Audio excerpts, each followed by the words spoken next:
أنساتي سادتي، السلام عليكم ورحمة الله وبركاته، وأهلا ومرحبا بكم معنا في لقائنا المتجدد بغذاء المتقين من الذكر الحكيم الذي ينفع الناس باستنقاذهم من الضلالة إلى الهدى وإرشادهم إلى الحق. وبفضل أهل الذكر من العلماء يزداد المسلم فضلا وشرفا، وممن اختصهم الله بفضله من هؤلاء العلماء يتجدد لقاؤنا مع فضيلة الشيخ محمد متولي الشعراوي.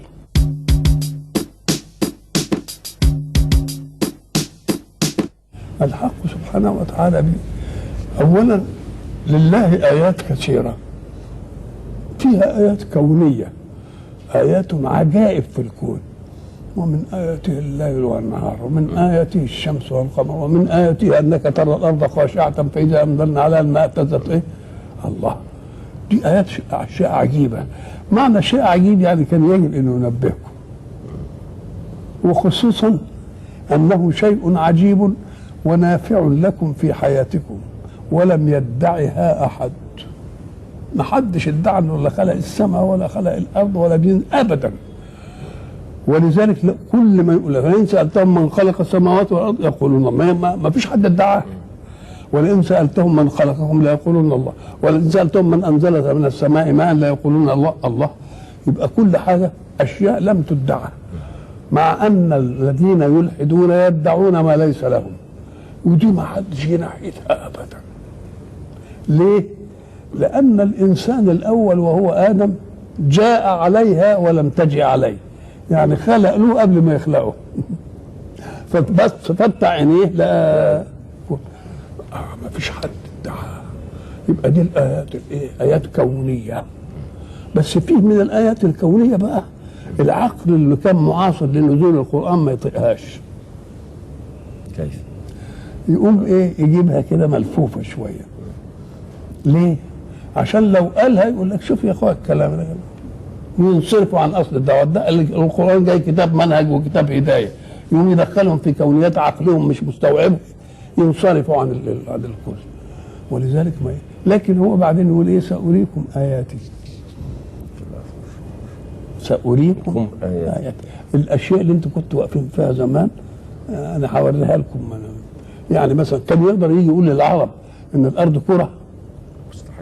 كان يقدر يقول للعرب الارض بتتحرك وبتمشي؟ ما يمكنش يدخل عقله.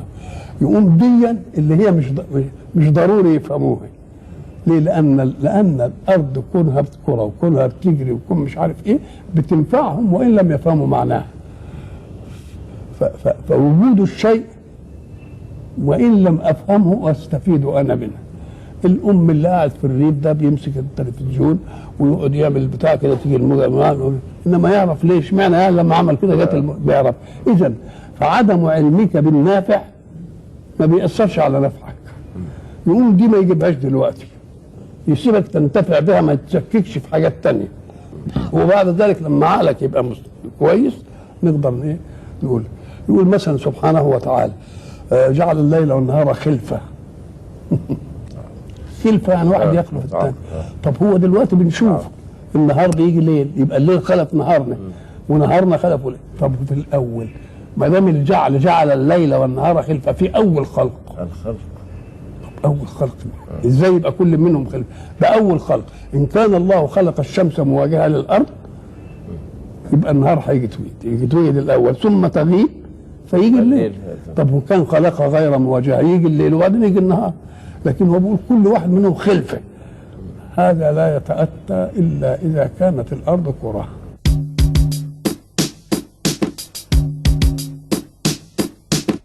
الحق سبحانه وتعالى حين يمتن على خلقه بنعمة أنعمها عليهم يمتن بالظرف أولا ثم يمتن بما في الظرف.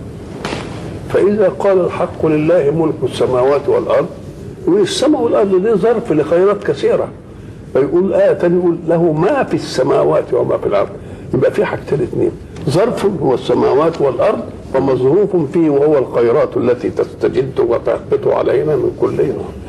إذا قال ما في السماوات والأرض ده في القدر المشترك بينهم وبين بعض، وفي كل واحده خصوصيه. السماء لها خصوصيه والارض لها اعطاء خصوصيه. يبقى مره يقول الظرف ملك السماوات والارض والمظروف فيه اما ان يكون مشتركا بين السماء والارض وهو ما بينهما، واما ان يكون خاص بالارض واما ان يكون خاص بالسماء. فساعتها يقول لله ملك السماوات والارض، تكلم عن الظرف، بيقول بس السماء والارض العجيبه دي مش بس كده، ده فيها حاجات كتير وتجد لكم. ولذلك كل يوم نشوف الارض عماله تطلع لنا ايه؟ خيرات. ويمكن العصر الحاضر ده هو عصر باطن الارض، لان كل الثروات جايه من باطن الارض، كل الاشياء والمعادن كل دي جايه من باطن الارض. فاذا الحق سبحانه وتعالى حين يمتن بالظرف، هو الظرف نفسه جميل، سماء الارض حلوه، انما المهم اللي فيها ايه. ودائما المظروف يبقى انفس من الظرف. يبقى اذا في الارض وفي السماء اشياء انفس من السماء والارض. كون عاجبكم السماء والارض دي، ده في حاجات ايه. ولذلك دلوقتي عصور الفضاء، الاقمار الصناعيه، الاشياء اللي بنعملها دي كلها، يبقى كل دي ايات من ايات الحق سبحانه وتعالى. وبدت السماوات والارض اللي هو الظرف اولا، ثم بدا ما فيها تباعا، ما بتديش كل اللي عندها. فاذا الحق سبحانه وتعالى حين يحكم شيء، ظرفي جميل ومظروفي اجمل، وظرفي ياتي مره واحده، ولكن مظروفي ياتي تباعا على مقدار نشاطات العقول ونشاطات البحث ونشاطات الاستقراء.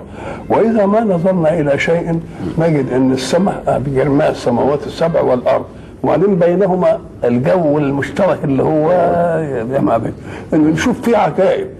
هذا الجو الهواء ده بينقل لنا دلوقتي ذبذبات، نسمع الصوت من امريكا، نتكلم في سلك كده يجي لنا الصوت من امريكا.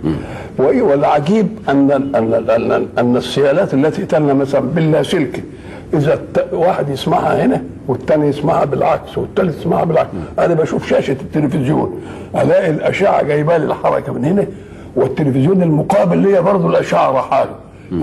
اشعه عجيبه.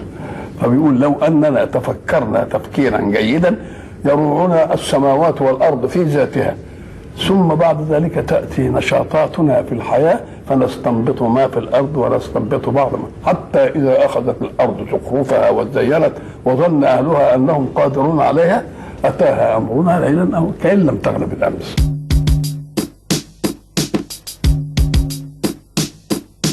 الإيمان هو اليقين بالأمر الغيبي. هذا الإيمان. ما اقدرش اقول انا اؤمن بان انا قاعد والاستاذ محمود سلطان دلوقتي بساكن، مش ايمان، ده مشهد. يبقى الايمان لازم يكون بامر غيبي، الذين يؤمنون بالغيب متعلق الايمان امر غيبي.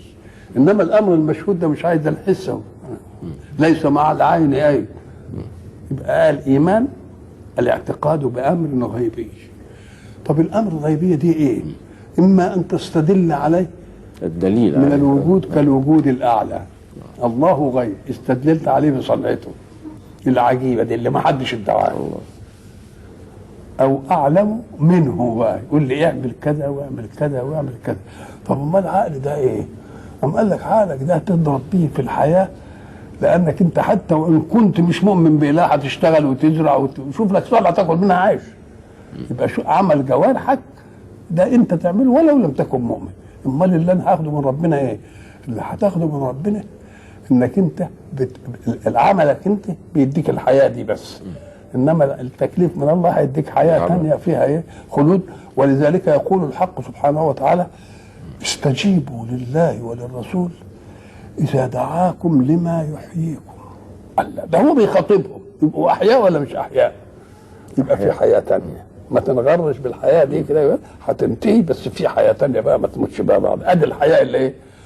ولذلك سمى القيم اللي تديني الحياه الاخره التي لا تنتهي سماها روح، كما سمى الروح اللي بتدخل في الماده الطين تبقى فيها حياه، سمى برضه النازل من السماء روح. وكذلك اوحينا اليك روحا من امرنا نزل به الروح الامين.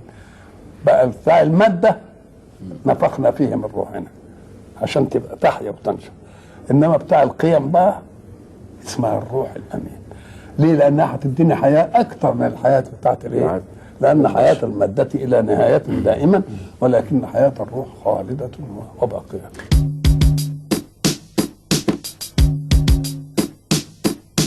سيداتي وسادتي، في نهاية رحلتنا الإيمانية نتوجه بالشكر إلى فضيلة الشيخ محمد متولي الشعراوي على ما تفضل به علينا من علمه الواسع.